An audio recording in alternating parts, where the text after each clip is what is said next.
Hello my dear students, good morning. कैसे आप सब स्टूडेंट? आशा करता हूँ कि आप सब अच्छे होंगे। तो आज हम लोग इस वीडियो में क्या पढ़ने वाले हैं, एक्सरसाइज 9.1 के क्वेश्चन नंबर 11 से। स्टूडेंट 11 से पहले वाले क्वेश्चन हम लोगों ने पिछले वीडियो में सॉल्व कर चुके हैं। अगर वो वीडियो आपने नहीं देखा है तो वो आप देख सकते हैं स्टूडेंट। वो सारे आपने देख लिया है तो बहुत अच्छी बात है। चलिए आज 11 से 16 तक है क्वेश्चन, पूरे के पूरे हम लोग सॉल्व कर लेंगे स्टूडेंट। वो भी बहुत ही सरल तरीके से बताने वाला हूं और थोड़े बड़े बड़े क्वेश्चन है स्टूडेंट और इंटरेस्टिंग क्वेश्चन है। इसमें कहानी बहुत अच्छे अच्छे हैं। तो देखिए सबसे पहले मैं अगर बताऊं आपको तो क्वेश्चन नंबर 11 सबसे पहले मैं बता देता हूं स्टूडेंट कि क्वेश्चन नंबर 11 में क्या कह रहा है। देखिए ध्यान से सुनिएगा। एक टावर है, दिस इज टावर, जिसकी हाइट हमने कितना मान लिया, 8 मीटर, जो कि हमें दिया नहीं क्या था स्टूडेंट। क्वेश्चन में हमें निकालना है कि what is the height of tower, tower की ऊंचाई क्या है, पहला कंडीशन। उसके बाद देख रहे हैं यहां से ये जो बी पॉइंट दिख रहा है सी तक क्या है, कैनाल है। कैनाल का मतलब समझते स्टूडेंट, कैनाल का मतलब समझते जिससे पानी बहता है, जिससे पानी बहता है।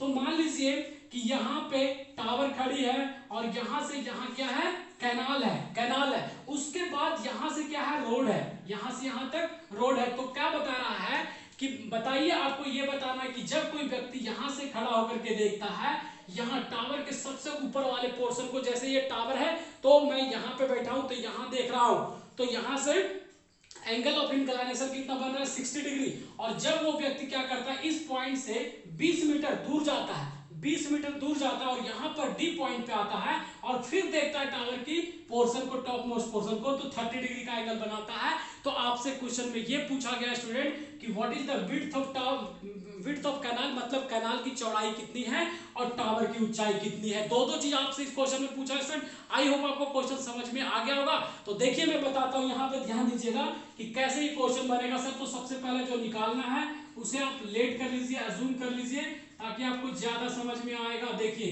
Let be the height, let be the height of tower, let be the height of tower कितना माने स्टूडेंट बताइए, 8 मीटर माना, कोई दिक्कत नहीं है। उसके बाद and width width of canal कितना माना हम लोगों, देखिए x मीटर माना है। चलिए x मीटर लिख दिया, कोई दिक्कत इतना में स्टूडेंट? नहीं सर बिल्कुल दिक्कत नहीं। अब देखिए ध्यान से यहाँ पे कि एक ट्रायंगल तो ये बन रहा है, एक ट्रायंगल ये बन रहा है और आपको एंगल भी दिया। तो देखिए ध्यान से, एंगल अगर लिखना हो तो पहले आप लिख दीजिए ए डी आपको कितना दिया स्टूडेंट, ए डी बी कितना दिया है, 30 डिग्री दिया है। कितना दिया है, 30 डिग्री। उसके बाद ध्यान दीजिएगा स्टूडेंट कि ए सी बी कितना दिया है बताइए, 60 डिग्री दिया है, यहाँ पे 60 डिग्री लिख दिया, कोई दिक्कत है स्टूडेंट में नहीं। उसके बाद सी डी आपको कितना दिया बताइए, सी डी दिया आपको 20 मीटर, कितना दिया है, 20 मीटर, कोई दिक्कत इतना वैसे जो क्वेश्चन में दिया गया था और जो निकालना था वो हमने सब कुछ लिख दिया, मानना था वो मान भी लिया। अब उसके बाद हम लोग चलते हैं ट्रायंगल में। कौन सा ट्रायंगल में चले स्टूडेंट बताइए, सबसे पहले किस में चलते हैं, ए सी बी में चलते हैं। तो यहां पे देखिए लिखेंगे student in right triangle A C B कितना का एंगल बना रहा है, 60 डिग्री। तो यहाँ पे क्या किसका फॉर्मूला लगेगा, tan थीटा, और थीटा की जगह कितना, 60 डिग्री। tan थीटा का फॉर्मूला क्या होता है student, p by B, p for perpendicular, theta के सामने वाला साइड को परपेंडिकुलर बोलते हैं और ये बेस हो गया, यानी कि क्या हो जाएगा, h अपॉन x हो जाएगा। कोई दिक्कत है स्टूडेंट इतना में नहीं, बिल्कुल नहीं सर। tan 60 डिग्री की वैल्यू कितना होता है बताइए, √3 होता है, यहाँ h अपॉन x हो गया। कोई दिक्कत है स्टूडेंट इतना में नहीं सर। अब क्या करें सर, अब क्या करें, क्रॉस मल्टीप्लिकेशन कर लेते हैं। तो √3 को 1 से मल्टीप्लाई करेंगे तो क्या हो जाएगा, √3x और यहाँ h बच जाएगा। इसे चाहे तो इक्वेशन नंबर 1 अज्यूम कर लीजिए, कोई दिक्कत स्टूडेंट नहीं होना चाहिए। अब देखिए क्या करते हैं, अब उसके बाद जैसे इस ट्रायंगल में आपने चला उसी तरह से इस ट्रायंगल में चलना पड़ेगा। तो यहाँ पे देखिए लिखते हैं अब नाउ अब इन कौन सा ट्रायंगल में, इन राइट ट्रायंगल किसमें चलते हैं, ए बी डी में, किसमें, ए बी डी में।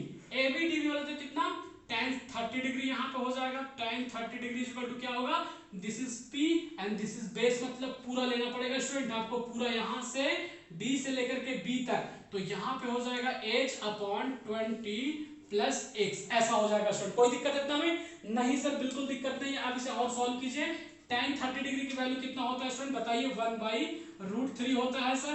h का h एज इट इज, 20 का 20 प्लस का x एज इट इज। कोई दिक्कत है स्टूडेंट में? नहीं सर। अब इसको क्या करते हैं, क्रॉस मल्टीप्लीकेशन, तिरछा तिरछी गुना, 20 प्लस x को 1 से मल्टीप्लाई कर देंगे, रूट को h से मल्टीप्लाई कर देंगे, तो यहाँ पे देखिए √3h हो जाएगा और यहाँ पे हो जाएगा 20 प्लस x। कोई दिक्कत इतना में स्टूडेंट?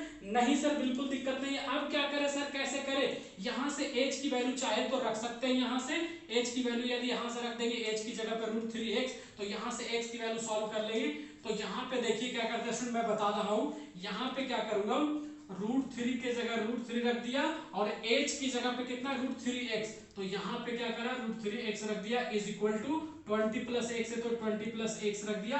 अब चाहे तो यहाँ पे लिख सकते हैं कि फ्रॉम इक्वेशन 1 से हम लोगों ने चला है, फ्रॉम इक्वेशन 1 से, ताकि चेक करने वाला को पता चल सके स्टूडेंट, ठीक है। तो यहाँ पे देखिएगा √3 को √3 से मल्टीप्लाई करेंगे तो कितना होगा, 9 होगा, और 9 का स्क्वायर रूट कितना होता है, 3 होता है ना स्टूडेंट। तो यहाँ पे क्या करें, 3 कर दिया, x एज इट इज, यहाँ पे देखिए 20 प्लस x है, ये x को इधर बुलाएंगे तो 3x, और ये x इधर आएगा तो माइनस का हो जाएगा, यहाँ क्या बचा, 20 बचा स्टूडेंट। अब बताइए क्या करें सर, 3x में से x चला जाएगा तो कितना हो जाएगा, 2x हो जाएगा, और यहाँ पे कितना है 20, यहाँ से x की वैल्यू निकालना चाहते हैं तो 20 और 2 डिवाइड में यहाँ पे आ जाएगा, यानी कि 20 को 2 से डिवाइड करेंगे तो कितना मिलेगा, 10 मीटर मिलेगा।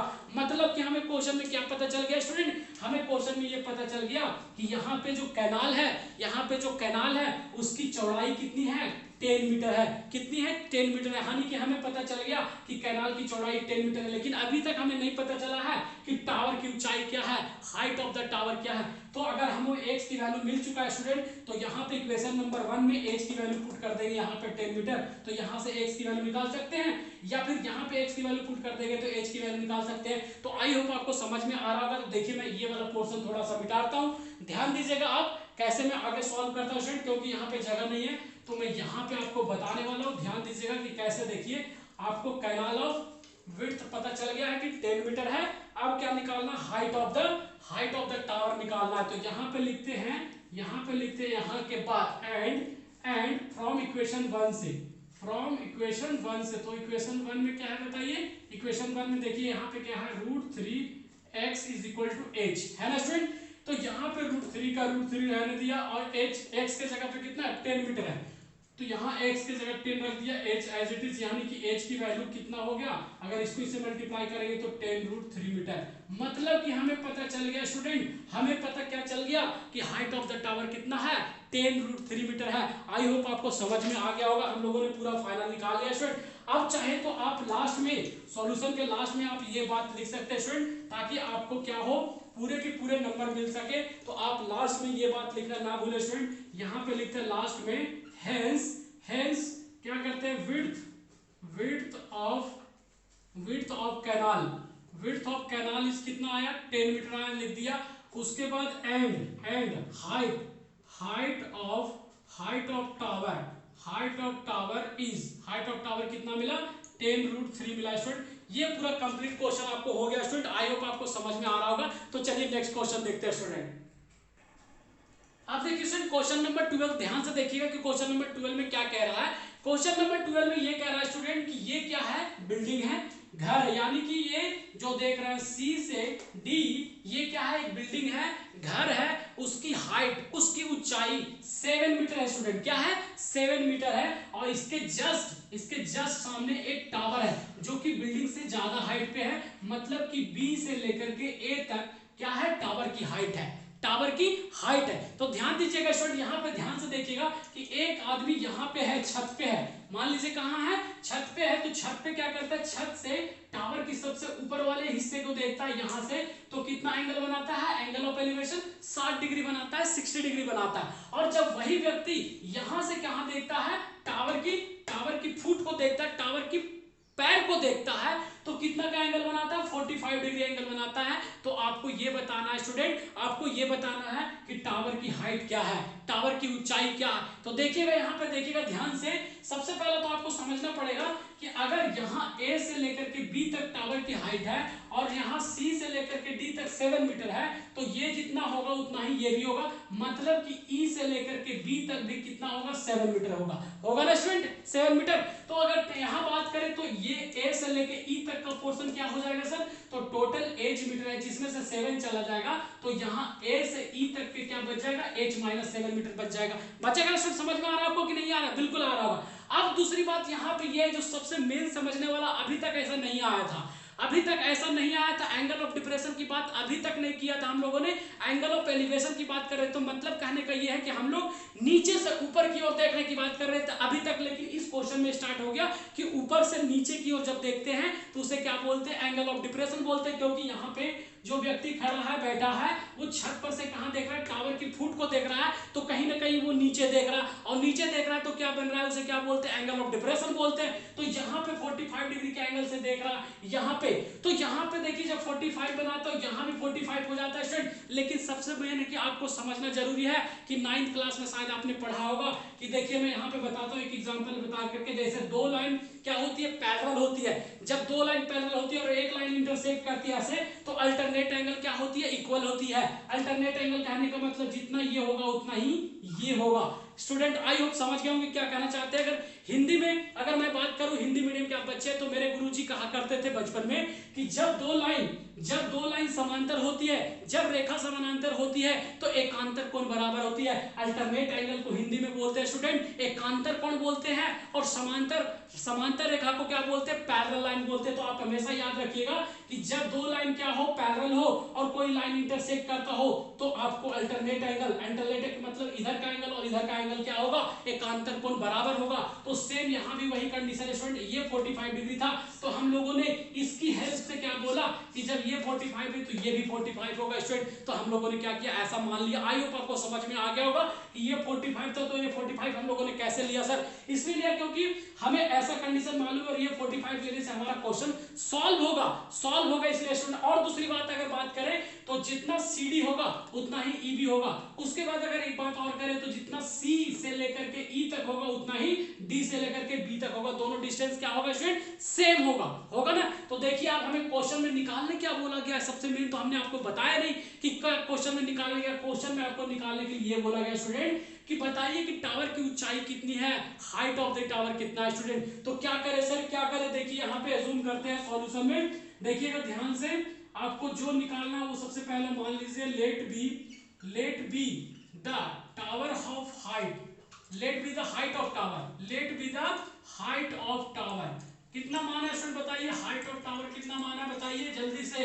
हाइट ऑफ टावर हम लोगों ने कितना माना है, h मीटर माना है, ठीक है। ए बी को चाहे तो आप यहाँ पे ए बी ऐसा लिख सकते हैं स्टूडेंट, कोई दिक्कत इतना में नहीं। उसके बाद यहाँ क्या लिखेंगे, हाइट ऑफ बिल्डिंग, क्या लिखेंगे स्टूडेंट, हाइट ऑफ बिल्डिंग कितना है बताइए। हाइट ऑफ बिल्डिंग बोले तो C से लेकर के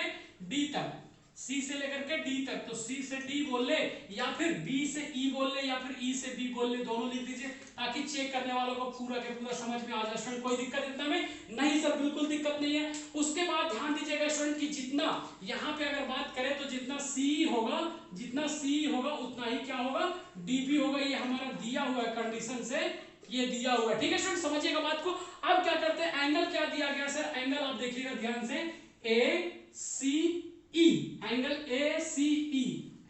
ACE कितना दिया बताइए, 60 डिग्री दिया, ये एंगल ऑफ एलिवेशन है। अगर इसकी बात करें स्टूडेंट, इसकी बात करें ECB या फिर CBT, दोनों एंगल क्या है, बराबर है। तो यहां पे आपको लिखना पड़ेगा कि अगर हम ऐसा कर रहे हैं, एंगल CEB जितना होगा उतना ही एंगल CBD होगा, और दोनों एंगल है कितना, 45 डिग्री की इक्वल स्टूडेंट। कोई दिक्कत नहीं, हमने देखिए सब कुछ क्वेश्चन में जो बोला गया था वो लिख दिया स्टूडेंट। अब हमें क्वेश्चन में निकालने क्या बोला गया, what is the height of tower, क्या बोला गया, हाइट ऑफ द टावर। तो देखिए ध्यान से, ये तो सबसे पहले एक ट्रायंगल यहां बन रहा है, दूसरी ट्रायंगल यहां पे बन रहा है। पहले इस ट्रायंगल में चलेंगे, फिर इस ट्रायंगल में चलेंगे, दोनों को सॉल्व करेंगे और हमें पता हो जाएगा कि हाइट ऑफ द टावर क्या है। तो देखिए स्टूडेंट यहाँ पे क्या करें सर, कैसे करें, यहाँ पे देखिए लिखते हैं इन राइट ट्रायंगल, किसमें, राइट एंगल ट्रायंगल AC या AEC, कौन से ट्रायंगल में, AEC मतलब कि फर्स्ट वाले ट्रायंगल में। तो यहाँ पे देखिए ध्यान से, अगर मैं फॉर्मूला लगाता हूं तो किसका लगाऊंगा, tan 60 डिग्री का लगाऊंगा, किसका, tan 60 डिग्री। क्या होता है फॉर्मूला, P/B। तो तो थीटा के सामने वाला साइड को क्या बोलते हैं, परपेंडिकुलर, और परपेंडिकुलर हमें कितना दिया, h-7 दिया है, और डिवाइड में क्या मानेंगे, c से लेकर के e तक, जो कि हमें नहीं पता है, और जो नहीं पता है उसे एज इट इज मान लेते हैं, कोई दिक्कत इतना में नहीं। अब बताइए tan 60 की वैल्यू कितना होता है, √3 होता है सर, h-7, और यहाँ पे c की जगह c रख दिया। उसके बाद क्या करते हैं, c को यहाँ पे बुला लेते हैं और √3 को यहाँ पे बुला लेते हैं, h-7 डिवाइड बाई √3 हो जाएगा इक्वेशन नंबर, चाहे तो इसे 1 मान लीजिए स्टूडेंट, कोई कितना में दिक्कत नहीं सर, बिल्कुल दिक्कत नहीं है। अब क्या करें, ट्रायंगल नंबर सेकंड में चलते हैं। ट्रायंगल नंबर सेकंड को ध्यान से देखिए।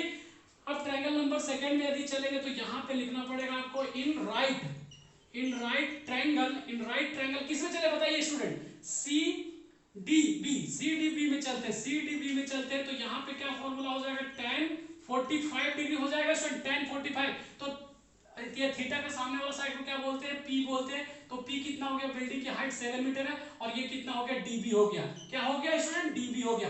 अब बताइए यहाँ पे tan 45 डिग्री की वैल्यू कितना होता है, 1 होता है सर, 7 का 7 एज इट इज हो गया, और dB के जगह पे ये जितना होगा, dB जितना होगा उतना ही क्या होगा, CE होगा। तो यहाँ पे हम क्या लिख सकते हैं, CE लिख सकते हैं। यहाँ पे आपको लिखना पड़ेगा कि जितना dB है उतना ही C है, जो कि हम लोगों ने पहले भी लिख चुके हैं स्टूडेंट, देखिए ध्यान से।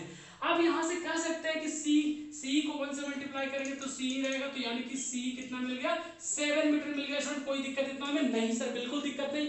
अब अगर C 7 मीटर मिल गया है तो हम ये C की वैल्यू यहाँ पे 7 मीटर रख देंगे, तो हमें हाइट ऑफ बिल्डिंग पता चल जाएगा। तो ध्यान दीजिएगा, यहाँ पे देखिए, मैं यहाँ पे बता रहा हूँ आपको, यहाँ पे देखिएगा, फ्रॉम इक्वेशन 1 से चलते हैं, फ्रॉम इक्वेशन 1 में क्या है बताइए, तो C इज इक्वल टू क्या हो student, C is equal to क्या, h-7 डिवाइड बाई कितना है, √3 है ना स्टूडेंट। तो C की वैल्यू कितना मिला, 7 मिला, तो C की जगह 7 रख दिया, और यहाँ पे क्या हो गया, h-7 डिवाइड बाई √3। यहाँ किससे, समीकरण 1 से निकला, तो यहाँ लिखना पड़ेगा फ्रॉम इक्वेशन 1 से। कोई दिक्कत है स्टूडेंट इतना में नहीं सर, बिल्कुल दिक्कत नहीं। आप कैलकुलेट कर दीजिए, बहुत आसान हो गया। 7 को √3 से मल्टीप्लाई करेंगे तो कितना होगा, 7 को √3 से मल्टीप्लाई करेंगे तो 7 कितना हो जाएगा, 7 √3 हो जाएगा, और इधर में क्या है, h-7 है, तो 7 इधर आ जाएगा। 7 जब इधर आएगा स्टूडेंट तो 7 कॉमन ले लेंगे यदि, तो यहाँ पे क्या आ जाएगा, √3 प्लस का 1, यानी h इज इक्वल टू, आपको ये पता चल गया, क्या पता चल गया, 7 ब्रैकेट √3 प्लस 1, मतलब कि हाइट ऑफ टावर हमें पता चल गया स्टूडेंट, हाइट ऑफ टावर यही है 7 √3 प्लस 1 मीटर। तो अगर ये करने के बाद आप लास्ट में क्या लिखेंगे स्टूडेंट, लास्ट में आप सॉल्यूशन में थोड़ा सा आपको ये लिखना पड़ेगा कि hence height of the tower is this metre. तो यहाँ पे देखिए लास्ट में आप क्या लिख देंगे, टोटल सॉल्यूशन होने के बाद, hence the height of the tower is कितना लिख देंगे बताइए स्टूडेंट, यहाँ पे देखिए कितना मिला, 7 bracket √3 plus 1 metre. I hope आपको क्वेश्चन नंबर 12 समझ में आ गया होगा स्टूडेंट। तो चलिए क्वेश्चन नंबर 13 देखते हैं। अब देखिए स्टूडेंट क्वेश्चन नंबर 13, जैसा कि आप देख सकते हैं आपके सामने बहुत सुंदर सा फिगर बना रखा है आपके लिए। तो देखिएगा ध्यान से, क्वेश्चन नंबर 13 में आपको क्वेश्चन में क्या कह रहा है स्टूडेंट, सबसे मेन होता है क्वेश्चन समझना। अगर आप क्वेश्चन समझ जाते तो आपके अंदर का टेंशन आधा खत्म हो जाता है, उसके बाद लगता है कि सर मैं आप सॉल्व कर लूंगा। तो इसलिए मैं क्वेश्चन को समझाने पर ज्यादा ध्यान देता हूँ स्टूडेंट, ताकि आपको पूरे के पूरे समझ में आ जाए। तो देखिए क्वेश्चन नंबर 13 में क्या कह रहा है, एक लाइट हाउस है, मतलब कि A से B तक की क्या है, एक लाइट हाउस है। मतलब कि लाइट हाउस कहाँ होती है, शहरों में होती है स्टूडेंट, अगर आप शहर में रहते होंगे तो जानते होंगे। और ये जो वाला एरिया आप दिख रहे हैं स्टूडेंट, वो सी है। सी का मतलब समुद्र है। समुद्र में क्या रहता है, पानी भरा रहता है स्टूडेंट। और पानी में क्या है, 2 बोट है, 2 नाव है। नाव तो आपने देखा होगा, मतलब कि एक नाव जो है वो सी पॉइंट पे, एक नाव जो है वो डी पॉइंट पे, मतलब एक ही लाइन में है, एक ही लाइन में एकदम स्ट्रेट में, ऐसे एक दूसरे के कुछ डिस्टेंस पे। तो आपको ये बोला गया है कि ये जो लाइट हाउस दिख रहा है ए से लेकर के बी तक, तो यहाँ पे कोई व्यक्ति है, कहाँ पे, यहाँ पे कोई व्यक्ति है, और क्या करता है, वो समुद्र में देखता है। वो समुद्र में देखता है तो दो नाव चलते हुए दिखते हैं। क्या दिखते हैं, 2 नाव दिखते हैं समुद्र में, एक सी पॉइंट पे देखता है और एक डी पॉइंट पे देखता है। तो जब वो व्यक्ति यहां से देखता है नीचे की ओर, तो कोई भी व्यक्ति जब ऊपर से नीचे की ओर देखता है तो उसे क्या बोलते हैं, मैथ की लैंग्वेज में क्या बोलते हैं, एंगल ऑफ डिप्रेशन बोलते हैं। क्या बोलते हैं, एंगल ऑफ डिप्रेशन। तो यहाँ पे ध्यान दीजिएगा कि ये ए पॉइंट से जब देखा था सी पॉइंट पे, तो यहाँ से एंगल कितना बना रहा था, 30 डिग्री। तो हमने क्या करा, अल्टरनेट एंगल से, जो हमने अभी आपको बताया था ऐसा वाला, when two lines are parallel then alternate angle is equal, मतलब कि ये ऐसा कंडीशन। तो ये जितना होगा उतना ही होगा, ये जितना होगा उतना ही होगा। तो यहाँ सेम कंडीशन वही हम हमने क्या किया, जब ये 30 डिग्री है तो यहाँ भी कितना हो जाएगा, 30 डिग्री हो जाएगा स्टूडेंट। ये आपको क्वेश्चन में नहीं दिया जाएगा कि आपको यहाँ 30 डिग्री बनाना है, आपको खुद से समझना पड़ेगा कि एंगल ऑफ डिप्रेशन यहाँ 30 है तो यहाँ भी 30 होगा, और जब यहाँ से लेकर के यहाँ 45 तो ये भी क्या हो जाएगा, 45 हो जाएगा स्टूडेंट। कितना हो जाएगा, यहाँ पे 45 या 60 है, देखिए तो ध्यान से क्वेश्चन में शायद 45 डिग्री है स्टूडेंट। यहाँ पे 45 इसलिए हो गया क्योंकि ये 45 डिग्री है, तो यहाँ भी 45 हो गया स्टूडेंट। आई होप समझ गए होंगे कि एंगल की बात हो गई। क्वेश्चन भी आप समझ गए होंगे स्टूडेंट कि यहाँ पे लाइट हाउस है, यहाँ पे कोई व्यक्ति है जो समुद्र में देखता है, तो यहाँ पे एक क्या दिखता है, यहाँ पे बॉर्ड दिखता है, यहाँ पे भी एक बॉर्ड दिखता है सी पॉइंट पे और डी पॉइंट पे। तो आपसे ये पूछ रहा है क्वेश्चन में, आपसे ये पूछ रहा है कि लाइट हाउस की जो फुट है उससे जो पहली नाव है वो कितने डिस्टेंस पे है और दूसरी नाव है जो कितने डिस्टेंस पे है। तो हम लोगों ने क्या करा स्टूडेंट कि सी से डी के बीच की दूरी को क्या मान लिया, x मीटर मान लिया, और d से d की दूरी को क्या मान लिया, y मीटर मान लिया। अब हमें निकालना उन दोनों के बीच का डिस्टेंस। तो आई होप क्वेश्चन आपको समझ में आ गया होगा स्टूडेंट। तो चलिए स्टार्ट करते हैं, कैसे यहाँ पे निकालते देखिएगा कैसे निकालते हैं। यहाँ पे सबसे पहले आपको मानना पड़ेगा स्टूडेंट, क्या मानना पड़ेगा, लेट द डिस्टेंस ऑफ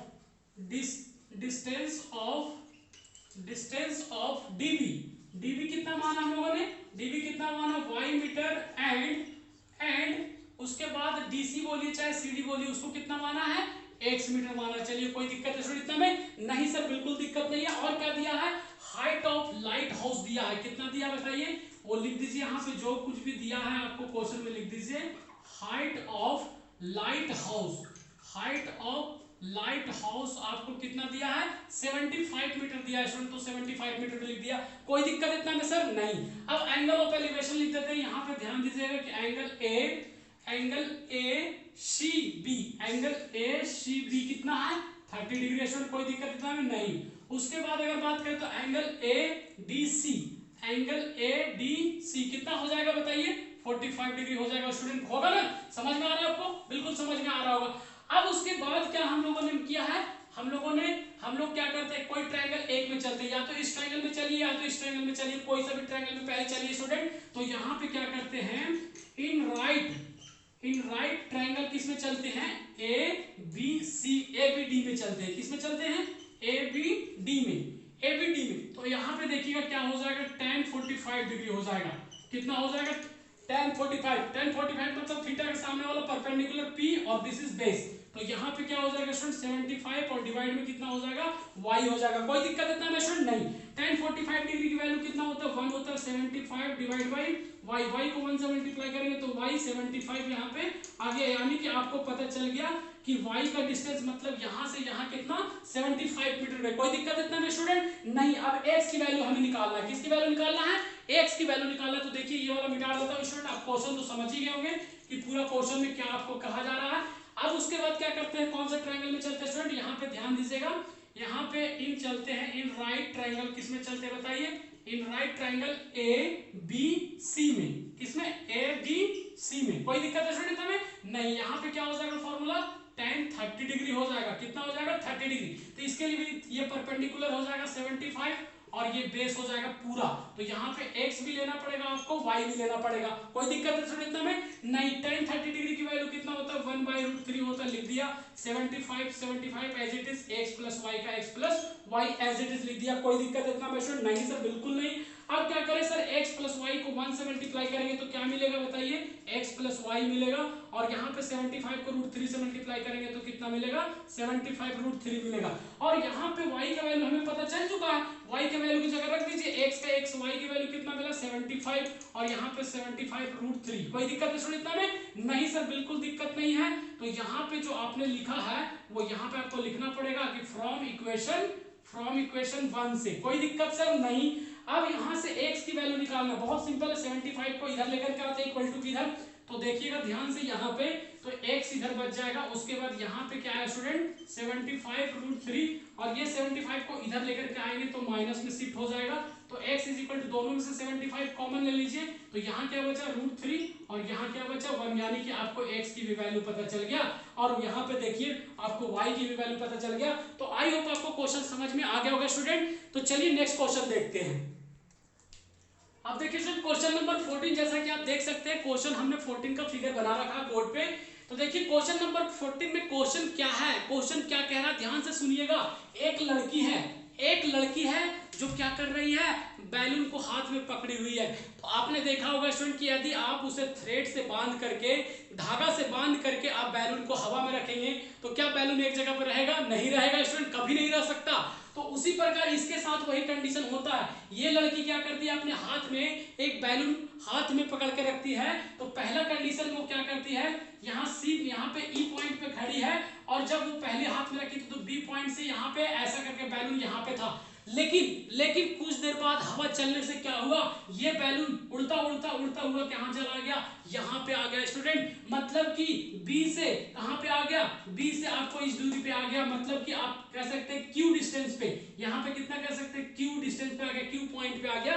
तो आपको यहाँ आने के बाद ये देखा गया कि जो बैलून उड़ रहा है वहां से जमीन यानी ग्राउंड तक के पूरा डिस्टेंस टोटल कितना है, 88.2 मीटर। कितना है? 88.2 मीटर। तो बताइए कि अगर यहां से आर से लेकर के पी तक के टोटल डिस्टेंस कितना है, 88.2 मीटर है। तो अगर लड़की की हाइट 1.2 मीटर है, तो टोटल में से अगर यहां से CE 1.2 मीटर होगा, तो यहां भी Q से लेकर के R भी 1.2 मीटर होगा ना स्टूडेंट। अगर ये 1.2 मीटर होगा तो फिर ये क्या बच जाएगा, P से लेकर के Q तक, क्योंकि 88.2 में से 1.2 चला जाएगा तो कितना बचेगा, 87 मीटर बचेगा। कितना बचेगा, यानी कि P से अब Q के डिस्टेंस कितना हो गया, 87 मीटर हो गया। अब आपके मन में आ रहा होगा सर आपने क्यों निकाल रहा है, क्योंकि आपको इसकी जरूरत अभी पढ़ने वाले स्टूडेंट जब आप फॉर्मूला लगाएंगे तो आपको यहाँ पे इसके डिस्टेंस की जरूरत पड़ेगा।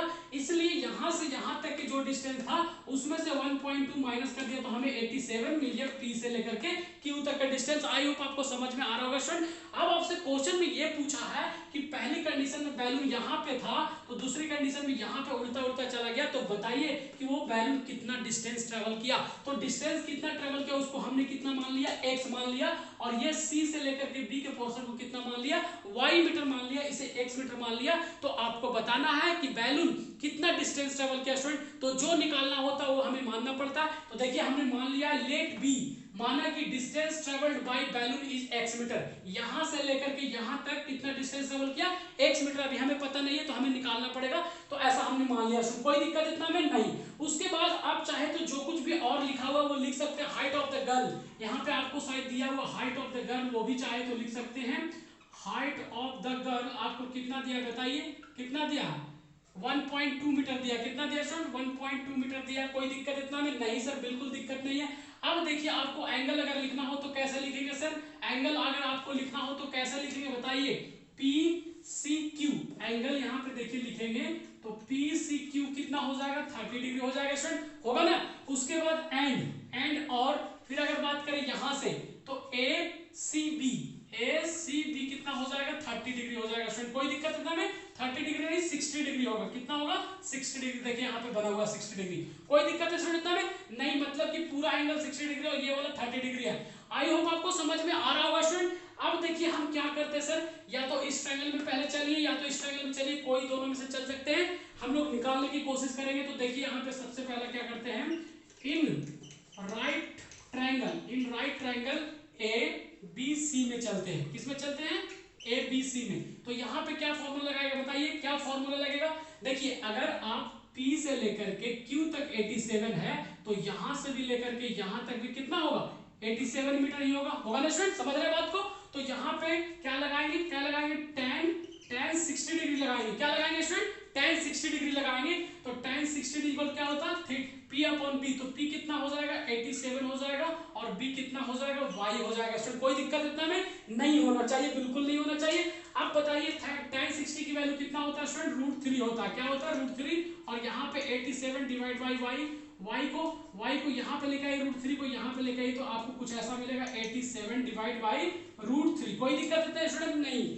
अब y का वैल्यू हम लोगों ने निकाल लिया। अब उसके बाद क्या करते हैं, कौन से ट्रायंगल में चलते हैं, इस ट्रायंगल में चलते हैं। तो यहाँ पे ध्यान दीजिएगा स्टूडेंट कि कैसे करें सर। यहाँ पे देखिए लिखते हैं इन राइट ट्रायंगल किस में चलते हैं, देखिए PQC में चलते हैं। किस में चलते हैं, PQC में। तो यहाँ पे क्या हो जाएगा, tan 30 डिग्री हो जाएगा। कितना हो जाएगा, tan 30 डिग्री, तो p बाई बी, तो यहाँ भी 87 रहेगा और b बोले तो y भी होगा और x भी होगा, मतलब y प्लस x दोनों साथ में होगा। कोई दिक्कत इतना में स्टूडेंट? नहीं सर, बिल्कुल दिक्कत नहीं है। tan 30 डिग्री की वैल्यू कितना होता है सर? 1/√3 होता है, लिख दिया 1/√3। 87 का 87 as it is, y plus x का y plus x as it is. कोई दिक्कत इतना में सर? नहीं। 87 को √3 से मल्टीप्लाई करेंगे और y प्लस x को 1 से मल्टीप्लाई करेंगे तो y plus x as it is. 87 को √3 से मल्टीप्लाई किया तो 87√3 हो गया। कोई दिक्कत इतना में सर? नहीं, बिल्कुल दिक्कत नहीं है। y की वैल्यू यहाँ पे क्या रहते हैं? 87 plus 87 divide by √3, x is equal to 87√3। कोई दिक्कत इतना में? इसे सॉल्व कर सकते हैं, इसे सॉल्व करना है, डरना नहीं है। इसको सॉल्व करने से आपको आंसर मिलेगा। तो क्या करें, x को यहीं पे रहने देते हैं, इस टर्म को उधर भेजते हैं, तो यहाँ नहीं आके कितना हो जाएगा? 87√3 माइनस का यहाँ पे क्या हो जाएगा? 87 डिवाइड बाय √3। कोई दिक्कत है सुनिता में? नहीं। इसके नीचे 1 मान लीजिए, एलसीएम ले लीजिए, तो यहाँ पे कितना हो जाएगा? √3 हो जाएगा, यानी कि यहाँ पे क्या हो जाएगा? 87 तो होगा और ये √3 और √3 √9 हो जाएगा, और 9 का वर्गमूल कितना होता है? 3 होता है, और यहाँ √3 से √3 कैंसिल हो गया तो यहाँ 87 बचा। कोई दिक्कत है सुनिता में? नहीं। अब 87 को 3 से मल्टीप्लाई करेंगे तो कितना होगा? देखिए 7 3 जा 21, 1 8 3 जा 24 और 2 26, 261 आ गया, माइनस का 87 डिवाइड बाय कितना? √3 है, और इसे चाहे तो माइनस कर सकते हैं स्टूडेंट। कितना होगा माइनस करने पर? अब देखिए स्टूडेंट, 261 में से 87 चला गया तो कितना बचा? 174 डिवाइड बाय √3 बचा। तो ये आपका आंसर आ रहा है स्टूडेंट। इसे चाहे तो आप थोड़ी देर क्या कर सकते हैं, इसे चाहे तो रेशनलाइज करके और शॉर्ट फॉर्म में लिख सकते हैं। कैसे सर? देखिए लास्ट में बता रहा हूं, आपने यहाँ पे उतार लिया होगा स्टूडेंट। देखिए यहाँ पे क्या करेंगे, जो आंसर आया है यहाँ पे देखिए, जो आंसर आया 174 डिवाइड बाय √3, इसे क्या करते हैं? रेशनलाइज करते हैं, मतलब कि इससे मल्टीप्लाई और इसे डिवाइड करते हैं स्टूडेंट। कोई दिक्कत? तो यहाँ पे क्या हो जाएगा? 174√3 और डिवाइड बाय √3 को √3 से मल्टीप्लाई करेंगे तो 3 हो जाएगा। अब इसे क्या करते हैं, आप चाहे तो डिवाइड कर दीजिए स्टूडेंट, तो कितना मिलेगा? 3 5 सा 15, 3 5 सा 15, यहाँ पे कैरी 2 बचा, यानी कि 3 8 जा 24, यहाँ पे कितना आ गया? 58√3 मीटर आ गया। मतलब कि आपको पता चल गया स्टूडेंट कि ये जो x की वैल्यू है वो कितना है? 58√3 मीटर। आई होप आपको समझ में आ गया क्वेश्चन। तो चलिए नेक्स्ट क्वेश्चन देखते हैं।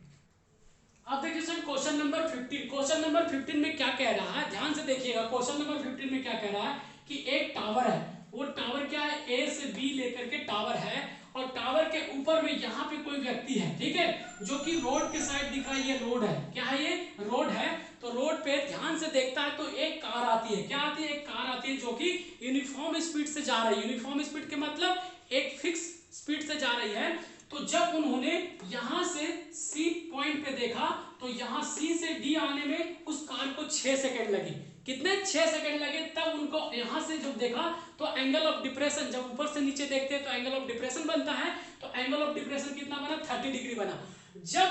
जब डी पे कार पहुंच गई, उसके बाद वो क्या हो गई? टावर के फुट तक, यहां तक पहुंच गई। वो कितना टाइम में पहुंची, लेकिन यहां जब पहुंची कार तो उन्होंने देखा तो 60 डिग्री का एंगल बता रहा था। तो आपसे ये पूछ रहा है कि पॉइंट डी से बी तक जाने में कार ने कितना समय लिया, कितना टाइम टेकन किया। अगर सी से डी में 6 सेकंड लिया तो यहां से यहां पहुंचने में कितना सेकंड लिया, आपको ये बताना है। तो ध्यान दीजिए स्टूडेंट, आपको हाइट ऑफ टावर भी नहीं दिया है, हाइट ऑफ टावर नहीं दिया। उसके बाद आप देखिए आपको 30 डिग्री यहाँ पे दिया था, ये 30 डिग्री, ये आपको 30 डिग्री स्टूडेंट, 60 डिग्री नहीं, ये आपको कितना है? 30 डिग्री है। कितना है? 30 डिग्री। तो जब ये 30 डिग्री है तो ये भी 30 डिग्री होगा अल्टरनेट एंगल से, और ये जब 60 है तो आपको क्या होगा? ये भी 60 डिग्री होगा। तो आपको ये बताना है स्टूडेंट कि डी से लेकर के बी तक जाने में कार कितना समय लेगी। तो देखिए हमने मान रखा है let be the height of tower h metre. ये देखिए टावर की हाइट है h मीटर, चलिए बहुत अच्छी बात है। एंड और the car takes t second, यहां से यहां पहुंचने में कार कितना समय लेती है? t सेकेंड लेती है। t सेकेंड मान लिया, हमें मानने के ऊपर कुछ भी मान सकते हैं। To reach the point B from D, B से कहां? यहां पर D से B कर सकते हैं, यहां से D से B, कहां से पहुंचने में? D से B पहुंचने में, D से B, तो यानी कि यहां पे D है और यहां पे B है। कोई दिक्कत है स्टूडेंट में? नहीं। अब ध्यान दीजिए कि आपने एक फिजिक्स में फॉर्मूला पढ़ा था छोटा, आपने बचपन से पढ़ते आ रहे होंगे, डिस्टेंस इज इक्वल टू क्या होता है? स्पीड इनटू टाइम होता है। स्पीड इनटू टाइम, स्पीड को किससे डिनोट करते हैं, v से करते हैं, और टाइम को t से करते हैं। तो स्पीड इंटू टाइम को क्या लिख सकते हैं, vt लिख सकते हैं स्टूडेंट। तो यहाँ पे देखिए c से d तक जाने में 6 सेकंड लगा था, तो यहाँ पे इस फॉर्मूला पे बेस करेंगे तो 6 भी होगा, और यहाँ से यहाँ t सेकंड हमने माना है, यहाँ से यहाँ पहुंचने में t सेकंड माना है, तो यहाँ पे कितना हो जाएगा, vt हो जाएगा। होगा ना स्टूडेंट, इस फॉर्मूला से होगा कि नहीं, आप समझ गए होंगे। तो अब देखिए क्या करते हैं स्टूडेंट, यहाँ पे देखिएगा आपको एंगल भी दिया हो, तो एंगल ले लीजिए। यहाँ पे आपको क्या है, ए सी बी कितना है, 30 डिग्री है स्टूडेंट। उसके बाद कितना, ए डी बी कितना है, 60 डिग्री है, कोई दिक्कत नहीं। अब क्या करते हैं स्टूडेंट, चलते हैं इन राइट ट्रायंगल किसमें चले, पहले चलते हैं ए बी डी में, किसमें चलते हैं, ए बी डी में चलते हैं, किसमें, ए बी डी में। तो ए बी डी मतलब 60 डिग्री बना रहा है, तो यहाँ पे देखिए फॉर्मूला क्या लगेगा, tan 60 degree p by b, तो दिस इज परपेंडिकुलर, तो h हो गया, और b कितना माने यहाँ पे, vt माने, क्या माने, vt, ये इस चीज से। तो tan 60 की वैल्यू कितना होता है, √3 होता है, यानी कि h/vt हो गया, कोई दिक्कत नहीं स्टूडेंट में नहीं। अब क्या करें सर, यहाँ से h की वैल्यू अगर निकालें तो vt को √3 से मल्टीप्लाई करेंगे, तो √3 into v for velocity, t for time, यानी कि आपको h कितना मिल गया, इतना मिल गया। इक्वेशन नंबर चाहे तो 1 मान ले, कोई दिक्कत इतना में सर नहीं, बिल्कुल दिक्कत नहीं है। अब क्या करें सर, अब क्या करें, कौन से ट्रायंगल में चलते हैं। अब देखिए यहाँ पे नाउ इन राइट ट्रायंगल किस में चलते हैं, ए बी सी में, ट्रायंगल ए बी सी में। तो ए बी सी में चलेंगे तो यहाँ पे क्या हो जाएगा, tan 30 डिग्री हो जाएगा स्टूडेंट। tan 30 क्या होता है, p by b, मतलब यहाँ h सेम रहेगा, और यहाँ पे क्या हो जाएगा, ये भी जुटेगा साथ में ना, और ये भी जुटेगा, तो यानी कि 6v मतलब 6 सेकेंड, v फॉर वेलोसिटी, और यहाँ पे क्या है, vt है, कोई दिक्कत है इतना में नहीं सर, बिल्कुल दिक्कत नहीं है।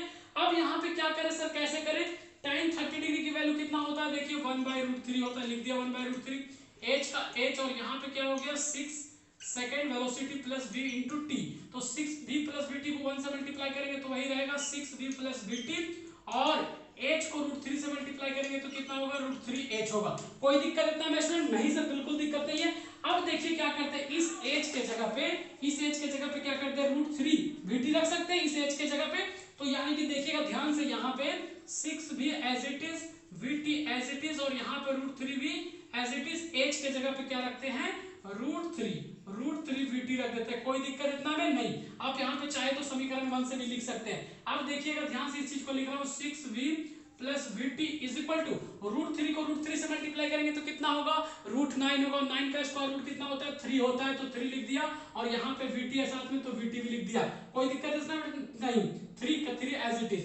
उसके बाद देखिए यहाँ पे ध्यान से कि ये और ये दोनों एक जैसा, यानी कि 6v यहीं पे रहेगा और vt उधर जाएगा, तो 3vt माइनस vt यहाँ पे हो जाएगा, यानी कि 6v और 3vt में से vt चला जाएगा तो 2vt हो जाएगा। यानी कि यहाँ से देख सकते हैं कि v से v की वैल्यू कैंसिल हो गया, 6 बचा, यहाँ पे 2 डिवाइड में आ जाएगा, और t, यानी कि आपको 6 को 2 से डिवाइड करेंगे तो कितना मिलेगा, 3 मिलेगा। यानी कि हमें पता चल गया स्टूडेंट, हमें पता चल गया कि हमें कितना साइन लग रहा है, 3 सेकेंड लग रहा है स्टूडेंट। कितना समय लग रहा है, d से b तक पहुंचने में हमें कितना समय लग रहा है, 3 सेकेंड लग रहा है, मतलब कि यहाँ से C से D पहुंचने में 6 सेकेंड, तो यहाँ से यहाँ पहुंचने में 3 सेकेंड, मतलब हाफ समय लग रहा है। तो आप लास्ट में सॉल्यूशन के लास्ट में ये लिख सकते हैं कि हेंस अतः the car takes 3 second to reach the point from D to B। I hope समझ में आ गया होगा स्टूडेंट। तो नेक्स्ट क्वेश्चन देखते हैं। आप देखिए सर क्वेश्चन नंबर 16 जो कि लास्ट क्वेश्चन है आपको एक्सरसाइज 9.1 का, और बहुत ही अलग क्वेश्चन है, पिछले जितने क्वेश्चन सॉल्व किए उन सबसे ये बिल्कुल अलग है, और आपको इसमें प्रूव करने बोल रहा है स्टूडेंट। क्या बोल रहा है, प्रूव करने बोल रहा है ना, कि एक टावर है जो A से B है, ठीक है, एक टावर है जिसकी हाइट उन्होंने दे दिया है कितना, 6 मीटर, लेकिन आपको फिगर में 6 मीटर नहीं लेना, आपको प्रूव करके बताना है, बिना 6 मीटर लिए हुए आपको प्रूव करके, सिद्ध करके, साबित करके बताना है कि उस टावर की ऊंचाई 6 मीटर है। उसके अलावा आपको क्या दिया है कि यहां से कोई व्यक्ति देखता है, यानी कि आपको एंगल, कॉम्प्लीमेंट्री एंगल बोला है, उसमें एंगल आपको दिया नहीं, तो हमने मान लिया कि ये थीटा होगा, तो ये कितना होगा, 90 माइनस थीटा, क्योंकि ये 90 है तो ये 90 माइनस थीटा होगा। आई होप समझ रहे हो स्टूडेंट। तो यहां से आपको दिया है, ये डिस्टेंस दिया है कि D से लेकर के B तक टोटल 9 मीटर है, देखिए 9 मीटर, उसके बाद ये दिया आपको 4 मीटर। तो बताइए जब यहाँ से यहाँ 9 मीटर है और ये 4 मीटर दे दिया तो बचा कितना, 9 में से 4 चला जाएगा तो 5 मीटर नहीं बचेगा, यानी कि हम अपना मन से सी से डी की वैल्यू निकाल लिया, कितना है ये 5 मीटर। आपको प्रूव करके ये बताना है, आपको प्रूव करके ये बताना है कि हाइट ऑफ टावर कितना होना चाहिए, 6 मीटर होना चाहिए। ठीक है स्टूडेंट, समझ में आ रहा है आपको? तो देखिए हम लोग सॉल्यूशन करते हैं, यहाँ पे ध्यान दीजिएगा, सॉल्यूशन करते हैं, कैसे पता चलेगा सर, हमें लेट, यहाँ पे मान लेते हैं let be the height of tower, let be the height of tower कितना मान ले, 8 मीटर, क्योंकि हमें क्वेश्चन में 6 मीटर नहीं लेना है। उसके बाद यहाँ पे हम लोग अगर चाहे तो और भी लिख सकते हैं, यहाँ पे BD का डिस्टेंस हमें कितना है 9 मीटर है, उसके बाद BC बोले तो कितना है 4 मीटर, तो यहाँ से CD हम लोगों ने निकाल लिया, 9 - 4 यानी कि कितना 5 मीटर आ गया। कोई दिक्कत है सुनिता में नहीं। उसके बाद आप अगर कॉम्प्लीमेंट्री एंगल लिखना चाहते हैं तो क्या लिख सकते हैं बताइए, ADB कितना है, थीटा डिग्री है, एंड ACB कितना है 90 डिग्री माइनस थीटा है। कोई दिक्कत इतना में सर नहीं। अब चलिए किसमें चलते हैं, देखिएगा ध्यान से, इन राइट ट्राइंगल किसमें चलते हैं, ABC में चलते हैं, किसमें चलते हैं ABC में। तो ध्यान से देखिएगा यहाँ पे क्या हो जाएगा formula, tan 90 degree minus theta, यानी tan थीटा इक्वल टू क्या था P/B, तो PH और B कितना 4 है। अब यहाँ ध्यान से देखिए स्टूडेंट, आप यहाँ पे सोच में पड़ जाएंगे कि सर यहाँ पे 90 माइनस थीटा, अब क्या करें इसको, तो आपको हमने बेसिक वाले वीडियो में बताया था कॉम्प्लीमेंट्री एंगल निकालने के लिए tan 90 minus theta, cot 90 minus theta, tan theta sin 90 minus theta, cos theta होता है स्टूडेंट। तो इस चीज को हम क्या लिख सकते हैं, tan 90 माइनस थीटा को क्या लिख सकते हैं, cot थीटा लिख सकते हैं स्टूडेंट, बिल्कुल लिख सकते हैं। यहाँ क्या हो गया h/4। अब इसे क्या करें स्टूडेंट, चाहे तो इक्वेशन या फिर ऐसा करें, h की वैल्यू निकाल ले, cot थीटा को 4 से मल्टीप्लाई कर दे तो क्या हो जाएगा 4 cot theta is equal to h, equation number 1 assume कर लीजिए। कोई दिक्कत इतना में सर नहीं, बिल्कुल दिक्कत नहीं है सर। अब चलिए इस ट्रायंगल में चलते हैं, इस ट्रायंगल में यानी कि यहाँ पे आपको लिखना पड़ेगा इन राइट ट्रायंगल, किसमें चले ABD में, तो यहाँ पे क्या हो जाएगा बताइए, tan थीटा यानी tan theta is equal to P/B, तो P मतलब h और B मतलब तो टोटल डिस्टेंस जुटेगा यानी कि 9 हो जाएगा। कोई दिक्कत इतना में सर नहीं। तो आप क्या करें, 9 को इससे मल्टीप्लाई कर दीजिए तो 9 tan थीटा हो जाएगा और यहाँ पे क्या हो जाएगा h हो जाएगा, इक्वेशन नंबर चाहे तो इसे 2 मान लीजिए। अब सर क्या करें, कैसे पता करें कि h यानी हाइट ऑफ टावर 6 मीटर कैसे प्रूव करें, तो देखिए इक्वेशन नंबर फर्स्ट और इक्वेशन नंबर सेकंड दोनों दिख रहा है आपको, ध्यान से देखिएगा। इन दोनों क्या करते हैं, समीकरण को मल्टीप्लाई कर देते हैं, क्या करते हैं मल्टीप्लाई। तो मल्टीप्लाई करने से क्या फायदा होगा, देखिए अभी फायदा होने वाला है, फ्रॉम इक्वेशन 1 इनटू इक्वेशन 2। तो इक्वेशन 1 और 2 को मल्टीप्लाई करेंगे तो इधर का साइड इधर से मल्टीप्लाई होगा और इधर का साइड इधर मल्टीप्लाई होगा ना स्टूडेंट। तो देखिए यहाँ पे क्या होगा 4 cot थीटा हो जाएगा इनटू यहाँ पे क्या हो जाएगा 9 tan theta is equal to यहाँ पे भी h और यहाँ पे भी h है तो h इंटू h हो जाएगा। कोई दिक्कत सर नहीं, बिल्कुल दिक्कत नहीं है सर। अब ध्यान से देखिए कि 4 को 9 से मल्टीप्लाई करेंगे तो कितना हो जाएगा 36 और cot थीटा को हम ऐसा लिख सकते हैं 1/tan थीटा लिख सकते हैं और ये tan थीटा तो यहाँ पे है ही है और यहाँ h को h से मल्टीप्लाई करेंगे तो क्या हो जाएगा h² हो जाएगा। अब देखिए आपके दिमाग में शायद दिखने लगा होगा क्या हो गया सर, ये tan थीटा से tan थीटा कैंसिल हो गया। अब यहाँ पे कितना बचा बताइए 36 बचा और इधर में h² बचा, यहाँ से h की वैल्यू निकालना है। ये स्क्वायर को इधर शिफ्ट करेंगे तो ये रूट के अंदर चला जाएगा यानी कि h बच जाएगा। तो 36 का स्क्वायर रूट होता है, परफेक्ट स्क्वायर रूट कितना होता है वर्गमूल 6 होता है, यानी कि आपको पता चल गया हाइट ऑफ टावर 6 मीटर। यही तो आपको प्रूव करके बोला था कि आपको प्रूव करके लाना है कि हाइट ऑफ टावर कितना है 6 मीटर है। आई होप आपको ये वीडियो पसंद आया होगा स्टूडेंट, यदि पसंद आया आपको समझ में आया तो आप जल्दी से लाइक करिए, अपने दोस्तों के साथ शेयर करिए और अगर इसमें कोई डाउट है या फिर कुछ आप कहना चाहते हैं तो आप कमेंट बॉक्स में जरूर कहें स्टूडेंट, मैं आपके कमेंट पे जरूर देखूंगा और आपको जवाब देने की कोशिश करूंगा कि आपका क्या प्रॉब्लम है। तो चलिए फिर मिलते हैं नए वीडियो के साथ स्टूडेंट।